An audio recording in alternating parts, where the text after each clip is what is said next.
She stepped on stage, wearing the medal I earned, reading the speech I wrote, like she owned it. And everyone applauded. My parents smiled. The cameras kept rolling. No one knew the truth. Until I stood up, took the mic, and said, "I wrote that. I'm Alina, the real valedictorian. What would you do if the person you trusted most stole your voice and the world believed them? Drop a comment and tell me, have you ever been silenced, overlooked, or had your work taken from you? Because this is what happened when I decided to speak, and it started that day, in front of everyone." She smiled at me, walked on stage, and read my words like she owned them. That's the moment that split my life in two. 1 minute I was sitting in the front row of Elmbrook High's grand auditorium, fingers tight around the edges of my chair. The next, Juliet, my sister, was standing under the spotlight, my valedictorian medal around her neck, reciting a speech I had written over midnight coffees and pages of crumpled drafts. Every sentence was mine. Every pause, every metaphor, every laugh line. They weren't just stolen. They were weaponized. The auditorium was massive, lit with soft golden chandeliers that made the maroon drapes look like melted velvet. Hundreds of students sat in identical robes. Parents filled the rows behind them. 2 cameramen roamed the aisles, and a local TV anchor smiled behind the live logo glowing faintly near the back wall. The Elmbrook crest hung above the stage, polished so perfectly it reflected Juliet's smirk. The crowd clapped after the first paragraph, laughed after the second. I couldn't hear a single thing she said after that because blood was pounding in my ears. Beside me, Mom was already tearing up, and Dad had his phone raised, filming with that proud glint he'd always reserved for Juliet. Not me. I didn't cry. I didn't breathe. I remembered the night before, sitting at my desk, whispering lines to myself while Juliet leaned against my doorway, sipping tea like she belonged there. "You ever bomb?" she'd said with a chuckle. "I'll jump in and save you." I laughed back. I actually thought it was a joke. Until today. The final applause nearly cracked the ceiling. Juliet stepped back from the podium like she'd just performed Hamlet, all grace and false humility. Her eyes swept the audience and locked on mine. She smiled. That smile. Not a thank you, not even guilt. Just confirmation. I stood up, slowly. Nobody noticed, until I kept walking toward the stage. A ripple of confusion passed over the front row. Principal DeLuca opened his mouth to speak, but stopped when I grabbed the second mic from the side panel. Juliet had barely made it off stage. I felt her freeze beside me. "I wrote that," I said. Gasps. Real ones. A mom in the third row dropped her program. The camera operator zoomed in like a reflex. But let me tell you what I really wanted to say today. I didn't have a paper. I didn't need one. My voice shook. Once. Then it didn't. I've spent the last 4 years working so hard I forgot how to breathe. I've coded through power outages, built research presentations through grief, and earned every damn point they tallied up to hand me this medal. I lifted the one Juliet still wore, which I didn't get to wear today. There was dead silence, not even a cough. Juliet shifted her weight beside me. Her eyes didn't blink. I could see her chest rise and fall, just slightly too fast. But here's the thing about building something real. Truth leaves fingerprints. Sooner or later, they show up. And maybe mine start now. The moment landed like a dropped pin in a cathedral. Somewhere in the crowd, I heard someone whisper, "Oh my God." I was told to be humble, I continued, to share credit, to avoid drama. But humility doesn't mean surrender, and sharing doesn't mean being erased. A slow murmur started near the back. Parents, students, teachers looking at each other, phones coming out. I glanced at the Harvard rep seated in the front row. Her blazer had the crest stitched in gold. She was staring straight at me. Juliet gave her a quick nod and a wave. The rep didn't even blink. She looked past Juliet, right at me. Then she stood. I walked off stage before anyone could stop me. Outside, the sun hit my face like it hadn't in weeks. The air was thick with late spring humidity. On the concrete step, I found a photograph that must have fallen from Juliet's folder. Us at 9 and 11, in identical overalls, holding up a science fair trophy. I stared at it, then folded it in half. One half had my face. When I got home, the first thing I did was check my inbox. The email was waiting. Subject: Private consultation request, Harvard Innovation Lab message. We'd like to speak with you directly, Alina. Are you available this week? I stared at it. For a moment, I almost heard Juliet's voice again. I'll jump in and save you. But I had just saved myself. That night, I scrolled through video clips uploaded by students. One had over 12,000 views already. Caption: The real valedictorian just stood up. In one clip, I caught something I hadn't noticed live. Me turning back to Juliet and saying, just before leaving the mic, "Originality is integrity. Remember that." She blinked twice, then turned her back. I didn't. If it's your genius, why does it have my name on it now? That sentence didn't come from Juliet. It came from a podcast interview she gave 2 weeks after graduation, now sitting at 43,000 views, a soundbite that floated into my feed as I stared at my computer screen in silence. The voice in the clip was cheerful, poised. She was being interviewed as the lead developer of a revolutionary AI architecture. Mine. I watched her talk about Arachne, my system, my code, as if it were hers. She even renamed it. NeuroShield, she said proudly. A modular, adaptive threat response AI framework. She was showing off my legacy like a new dress. I should have screamed. Instead, I opened my logs. The apartment was silent except for the hum of my server rack. I tapped into the version history. Deep in the back end of my encrypted backup environment, I'd buried a trail, one Juliet didn't know how to erase. And there it was. Access from a masked subnet traced to Juliet's IP 4 weeks before launch. Midnight, right after one of our late wine and movie nights. She must have copied the entire base model. My fingers hovered over the terminal. I had built Arachne with something no one else knew. An identity lock buried 20 levels deep in the code. A digital fingerprint. She had the structure, the logic, the layers. But she didn't have the trust kernel. Only the original dev key, mine, could truly command the system. So I activated it. The interface lit up, silent, compliant, and ready. I waited. 2 days later, I got a message from Brian. Brian, did you see the Foundry demo link yet? I hadn't. He sent it anyway.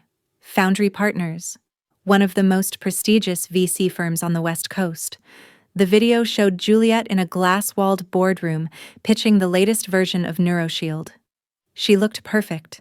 Hair-pinned, blazer-sharp, her voice warm and commanding. I felt sick.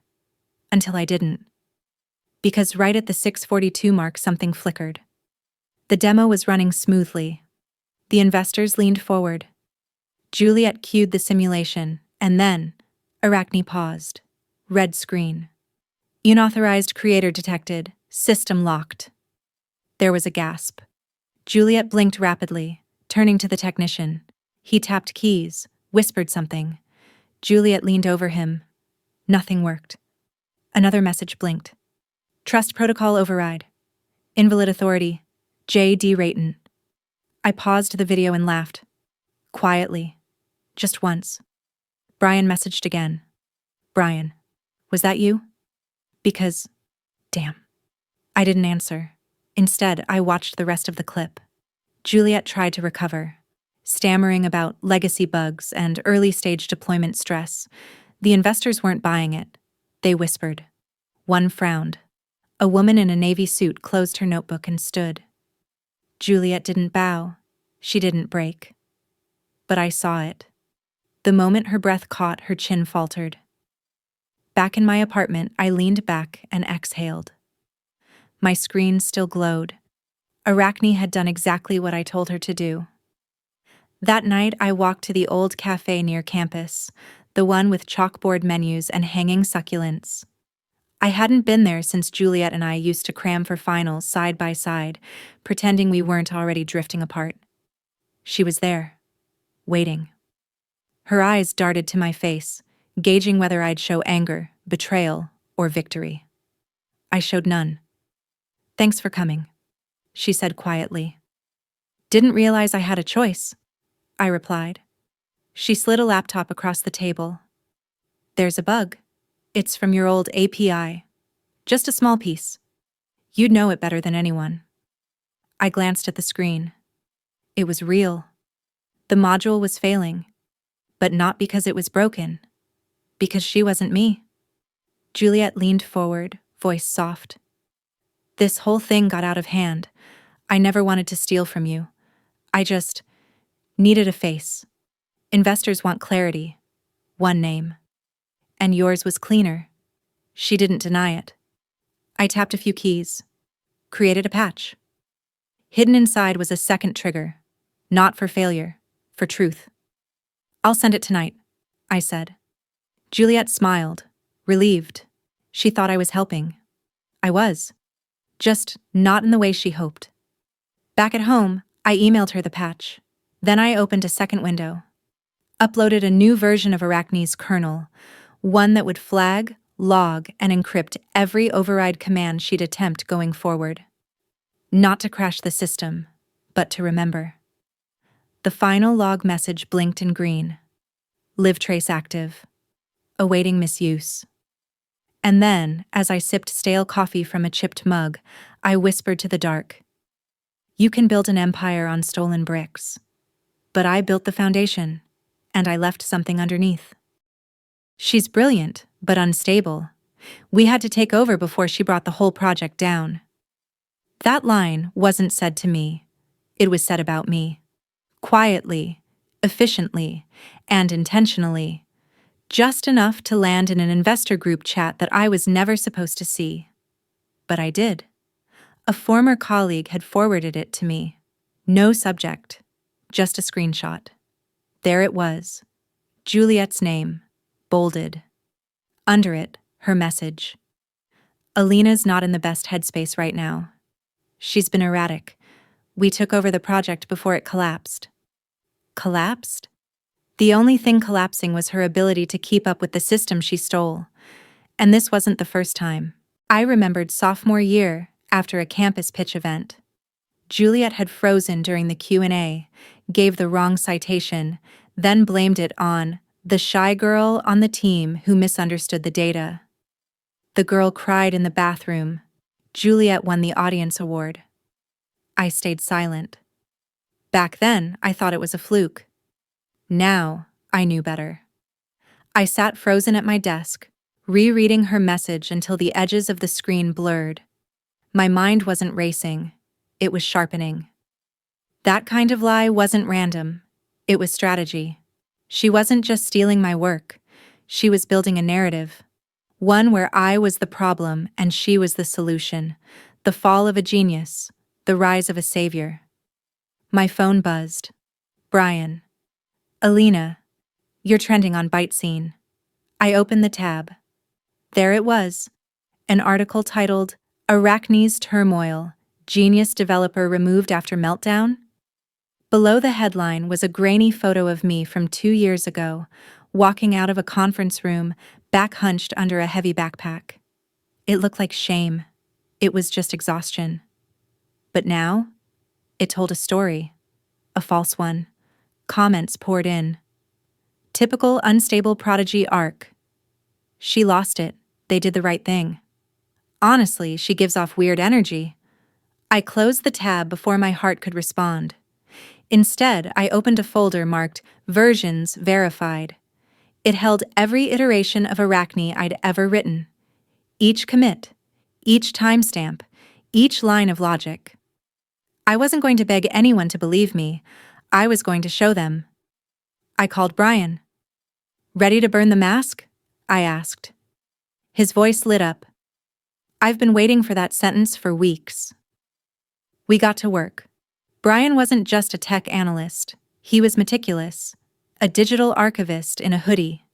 He pulled our old Slack messages, email chains, notebook photos from our sophomore lab. Everything Juliet didn't touch. And he put it together. 3 days later, he posted a blog titled "Inside Arachne, Authorship, Line by Line."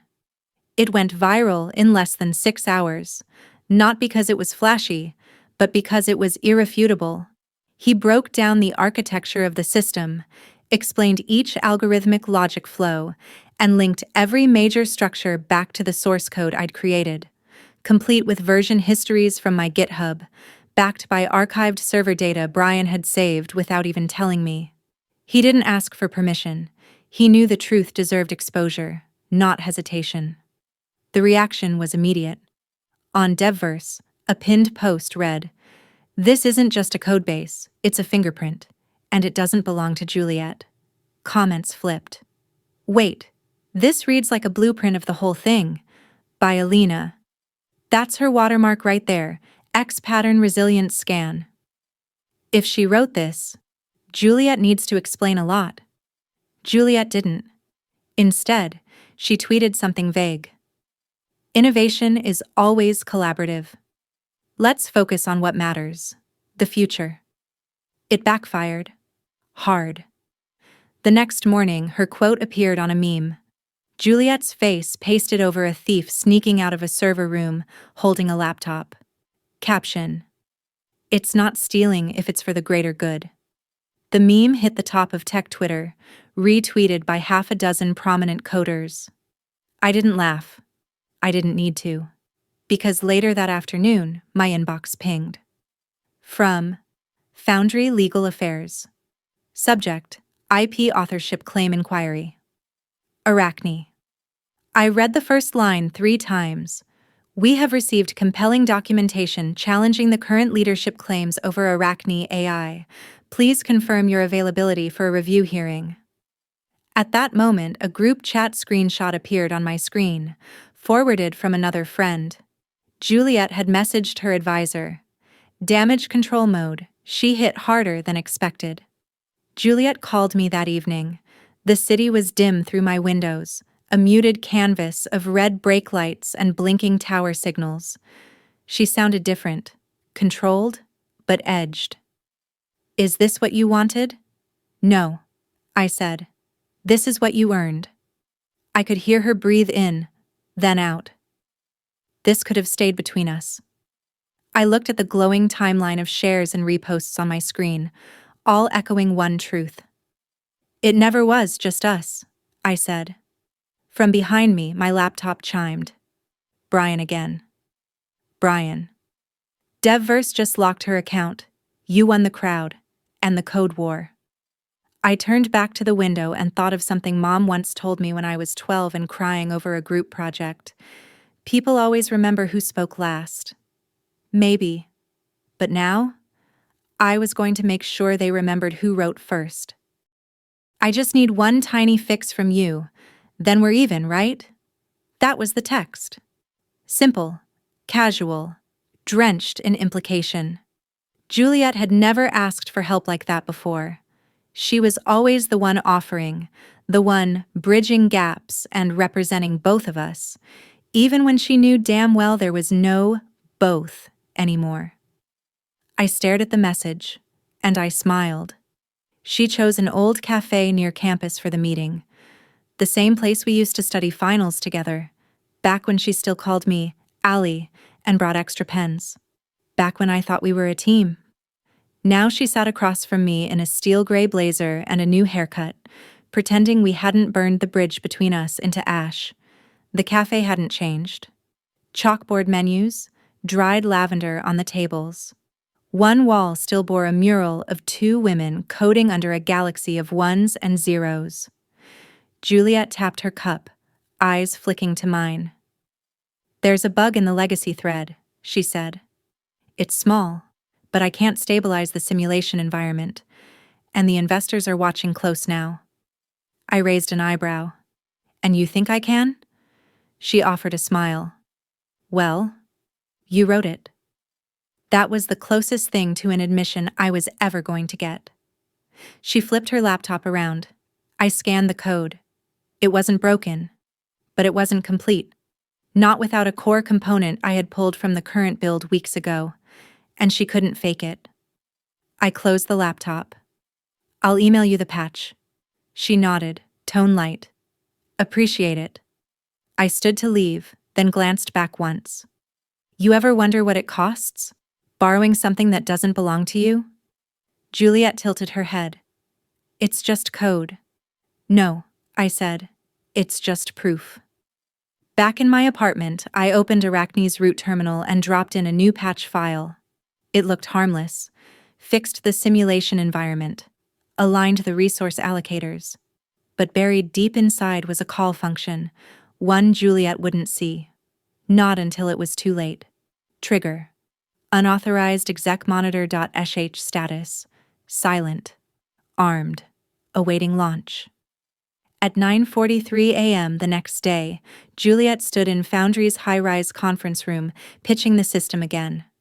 I watched on a mirrored feed sent by a former intern who still had access. The setup was identical. Glass walls, brushed steel chairs, sleek monitors lining the table. Juliet looked calm, controlled, even charismatic. But then came the live test. One of the investors cued the simulation scenario. Juliet clicked, run. The screen blinked once, then again. An alert flashed across the display in blood-red font. Unstable kernel authority detected. Credentials invalid. Juliet's hand froze mid-air. The room went still. The lead partner narrowed his eyes. She tried to laugh it off. Probably a minor mismatch in the module references. 1 sec. She tapped furiously. But the system wouldn't respond. The message returned. Revert blocked. Creator override active. Arachne locked down. The interface froze. Backup inputs failed. Even the server log panel began streaming warnings at unreadable speed. I could practically hear her heartbeat through the glass. A junior IT guy leaned in and whispered, "Should we pull the plug?" One of the investors stood up. "I think we've seen enough." Juliet didn't move. Outside the feed, my inbox lit up. "Brian, was that the trap?" I typed. That was the key. Later that night, I heard the knock. I didn't need to check the peephole. I opened the door and there she was. Juliet, hair frizzed from the rain, blazer clinging to her frame, eyes wide. "You sabotaged the demo." I stepped aside. "Come in." She paced my floor like a caged animal. 2 investors walked. Foundry's reviewing the partnership. "Do you understand what you've done?" I sat at my desk, flipping through a folder. "I gave you working code. You triggered the part you weren't supposed to touch." She froze when I slid the folder over. Inside, logs, timestamps, override flags, creator hash IDs. Every time you ran Arachne under your credentials, the system logged it. Every deviation, every false name, every call signature. Juliet's voice dropped. "You won't get away with this. You can't prove intent." I met her gaze. "I don't need to. I can prove authorship." She blinked. "You think Foundry cares about who built what?" she hissed. I shrugged. "I think Foundry cares about what works, and what crashed." She clenched her fists. "You're blackmailing me." "No," I said softly. "I'm correcting history." Her phone buzzed. She didn't check it, but I saw the notification light flashing red. As she turned to leave, I added, "One more thing." She stopped. "There's an auto-release protocol in place. If I disappear, if my name gets deleted from any file, if one more interview quotes you as founder, Arachne will expose everything. Publicly. Automatically." Juliet didn't look back. but the door closed harder than it needed to. You built a story on my silence. Let's see what happens when I speak. I wrote the sentence on a blank page. No salutation, no signature, just the sentence. Then I attached it to the top of the evidence folder and zipped the file. Before hitting send, my fingers hovered. I remembered a scene from our junior year. Juliet had borrowed a snippet of my reinforcement code from our shared Git project. When I asked if she wanted to credit me, she smirked and said, "No one's going to notice. It's for the team." That line echoed now. Except this time, I'd made sure everyone would notice. At 10:12 a.m., I ran the deployment script from a cold server I kept in a storage unit off 4th Street. Hidden IP, clean header, timed distribution. The co-working space was nearly empty. The overhead light buzzed faintly. My screen glowed a soft cobalt blue. The only sound was the tap-tap-tap of my keyboard and the hum of the server fans. Within minutes, the packet hit the inboxes of every VC who had ever invested in, met with, or even emailed Juliet about Arachne.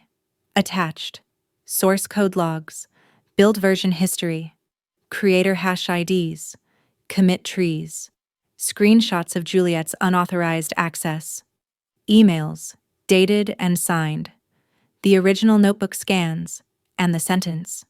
You built a story on my silence. Let's see what happens when I speak. At 10:39 a.m., Brian called. You broke DevVerse. I almost laughed. Every mod thread is full. Half the platform's been trying to verify your repo logs and they can't deny it. Line by line, it's all you. On DevVerse's front page, a user named SynthQueen posted a side-by-side comparison of Juliet's recent demo and my original repository, complete with annotated comments and citations. By 10:51 a.m., a founder I hadn't spoken to in 2 years forwarded a thread from the Byte Scene editorial board. Drayton claim appears airtight. Juliet may be exposed to legal countersuit. At 11:03, a VC I never liked tweeted, "Today's AI lesson, always log your authorship." Arachne truth. I didn't reply. I didn't retweet. I just watched. By noon, I was trending. Not as the unstable one, but as the real one. Juliet, meanwhile, responded the only way she knew how. Deflection. At 12:34 p.m., she posted a statement. I have always believed in collaborative development. What matters most now is the future of innovation, not ownership. It didn't land. The comments were brutal. Spoken like someone trying to escape a deposition. Translation: caught red-handed. Cool story. Let's hear from the actual architect now. A moderator on DevVerse locked her thread after 5 hours of flame wars. At 1:45 p.m., Brian sent me a private message with a smiley emoji and a link. A fan-made video edit titled Line by Line, The Real Builder of Arachne, backed with a soundtrack of ticking clocks, and Juliet's voice clipped against mine. I clicked play. At 2:18 p.m., Foundry's legal department requested a formal video hearing. At 2:53 p.m., an internal call at Foundry was leaked. A board member's voice clearly stated, "We recognize Drayton as technical origin. Reinstatement recommended." At 3:05 p.m., Byte Scene issued a correction. Juliet Drayton has been removed from our list of emerging AI founders pending authorship review. At 4:42 p.m., Harvard Innovation Lab published a short tweet. We stand by integrity. We stand by truth. We stand by Alina Drayton. That night, I sat alone in the dim-lit corner of my shared space, only my desk lamp on. The city blinked beyond the window. My laptop beeped softly with a new log update. I pulled up the final Arachne logs and scrolled to the last access event Juliet triggered. Her override call had come at 9:03 a.m. The system caught her trying to edit the author tag. The response blinked in red. Access rejected. Modification blocked by creator lock. My server pinged. The blue LED blinked rapidly as if nodding in agreement. Then the screen flashed once. One final log appeared. Final override attempt recorded. All integrity chains preserved. I smiled. Later, I opened a delivery envelope that had been left by my door. Inside was a thumb drive labeled, "They'll believe you now." No sender. But I recognized the label font. Brian. On the drive, a screen recording of Juliet's private demo call with an investor. In it, she explained the architecture using my exact phrasing. Word for word. After a brief pause in the video, her voice faltered. Look, Alina handled the logic, obviously, but the presentation layer was mine. I sent it to Foundry's archive. No commentary, just the clip. That evening, my phone rang again. This time, it wasn't Juliet. It was Camille, my mother. Her voice was quiet, like wind through a cracked window. Your father wants to talk. It's about the house. Of course it was. She paused, then added, You don't have to come if you don't want to. I know, I said. For the first time, I meant it. I looked around the co-working space I now used as home base. Nothing more than a desk, a lamp, and a fridge humming like an old man's breath. The walls were bare, the light fluorescent. Yet it was mine. No shadows, no footnotes. Just me. I whispered to the screen. You tried to erase me, but I never left. They tried to erase me. I rewrote the ending. The spotlight didn't blind me this time. It warmed my shoulders, settled gently across my skin like a robe I'd earned. The stage at Harvard's Innovation Forum was vast but welcoming. More space than threat, more invitation than trial. My name glowed behind me in clean serif font, Alina Drayton, co-founder, Arachne Protocol. No footnotes, no asterisks, no hidden co-presenters, just me. I stepped forward, heels clicking softly across the polished wood. The auditorium hushed. The echo of my steps bounced against high acoustic panels. A soft click from the projector dimming. Rows of students, researchers, venture partners, and faculty looked up, expectant. In the front row, Brian nodded once. Small, firm, and proud. No words. We didn't need them anymore. I glanced at the panel table. An empty chair bore a folded name card. Juliet Drayton, invite declined. She hadn't shown up. Not here. Not anywhere public since the hearing. I began speaking. No slides, no prompter, just truth. There was a time I thought silence was strength. That the right thing to do was stay quiet and let my work speak for itself. But silence doesn't always protect you. Sometimes, silence invites theft. The audience leaned in.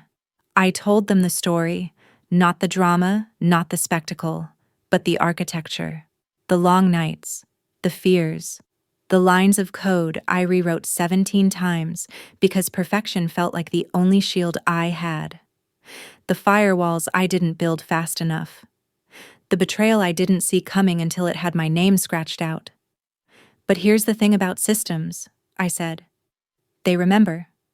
They record. And if you build them honestly, they'll tell your story back to the world, whether you're ready or not. Applause didn't erupt. It rose. A slow, rising sound like a train gathering momentum. Like a crowd standing not out of obligation, but recognition. As the lights shifted from warm white to low amber, I caught a flicker from the control booth. Someone cueing the exit music. Behind me, the name Alina Drayton faded gently from the screen. And I didn't feel small. I felt anchored. Backstage, a girl no older than 20 approached me. She had ink on her fingertips and a nervous smile. I've been working on an open-source defense model, she said. But I keep thinking, what if someone bigger just takes it? I looked her straight in the eye. They might, I said. But if it's really yours, you'll know how to prove it. Just never stop documenting. Every test, every line, every email. Protect your build like it's your story.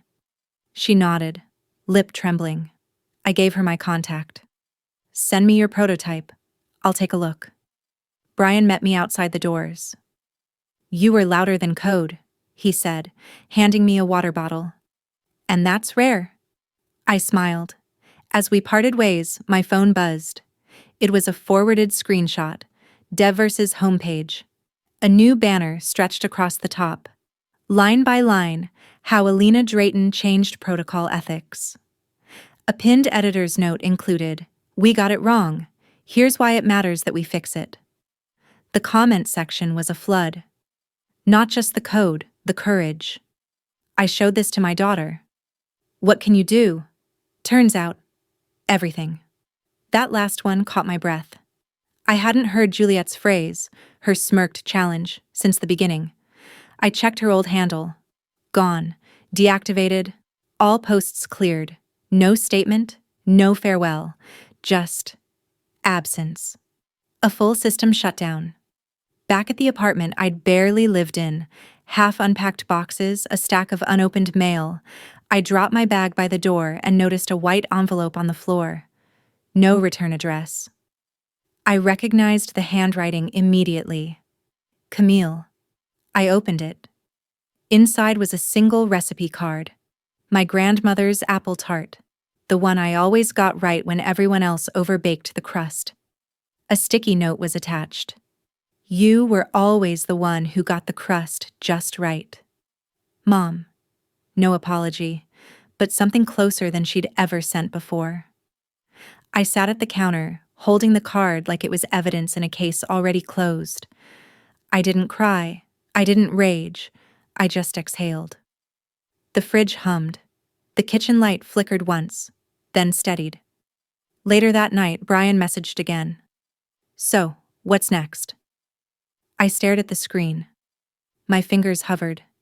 Then I typed back. Something new. This time with my name on every line. I didn't need to reclaim the spotlight. I just needed to step out of the shadows with my name intact, and this time no one could erase it. After everything, I didn't rise to beat someone else. I rose to return to myself, whole, free, and no longer denied. What I've learned is this. When you let others tell your story, they'll rewrite you in their words. And sometimes, with lies. But if you're brave enough to stand up, to speak truth, and protect your dignity, then that truth becomes the foundation of justice. No one can take away what you built with your blood, your sleepless nights, and your belief in yourself. What about you? Have you ever been pushed aside, had your work stolen, or felt like your worth was erased? If so, share your story in the comments, because sometimes finding your voice helps others discover theirs too. And if you want to hear more stories of resistance, redemption, and truth reclaimed, make sure to subscribe. Because sometimes the most powerful stories are the ones we almost never got to hear.